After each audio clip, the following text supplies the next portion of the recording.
Айылдык кеңештердин депутаттарын тандоо мажоритардык шайлоо тутуму боюнча өтөт. Анда шайлоочулардын көпчүлүк добушун алган талапкерлер шайланды деп эсептелет. Ошол эле учурда ар бир айылдык кеңештеги орундардын 30% айымдар үчүн бөлүнүп коюлган.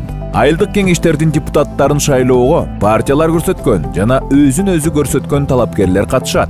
Жергиликтүү кеңештин депутаты болуп, жергиликтүү кеңештин мүчөсү, башкача айтканда тиешелүү шаарда же айылдык аймакта каттоосу бар, 21 жашка толгон, орто билимдүү жана андан жогорку билими бар Кыргыз Республикасынын жараны шайлана алат. Жергиликтүү кеңештерге шайлоодо 18 жашка толгон, биометрикалык каттоодон өткөн, паспорттагы каттоосуна ылайык жергиликтүү жамааттын мүчөсү болуп саналган жарандар добуш берүүгө укуктуу.